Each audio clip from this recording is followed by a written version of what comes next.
Balantayan subong adlaw ang pagboto sang mga kongresista sa impeachment bato kay Vice President Sara Duterte.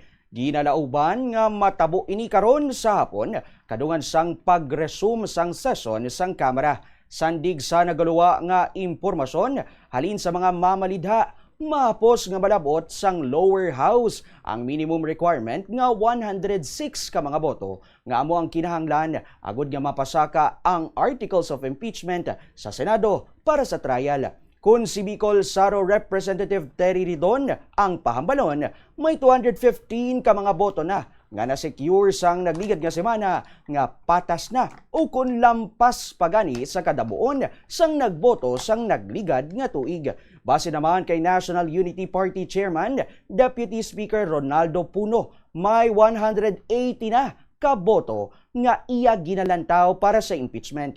Sunod naman kay House Justice Committee Chairperson, Representative Jervil Luistro, ginaantisipar nila nga tagan sila sang oportunidad nga madepensahan ang committee report kag depensahan ang findings nga may probable cause agud nga i-impeach si Duterte. I-deliver naman o kung i-deliver ni Luistro sa plenaryo karon sa hapon ang iya sponsorship speech. Nagapati man ini nga konsensa sang mga mamalidha ang mga ibabaw kung magaboto sila o kung hindi.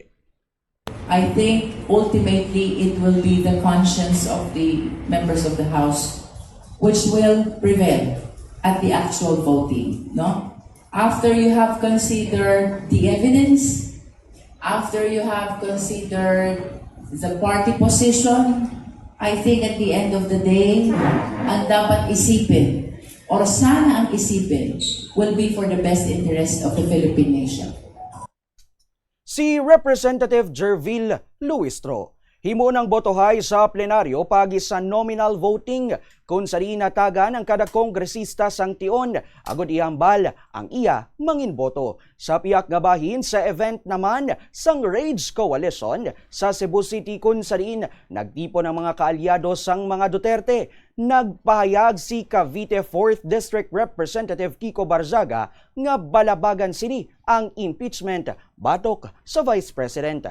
Nagpahayag sang kumpiyansa si Barzaga nga sure win na si Duterte sa 2028 elections. Meow! Meow! Meow meow!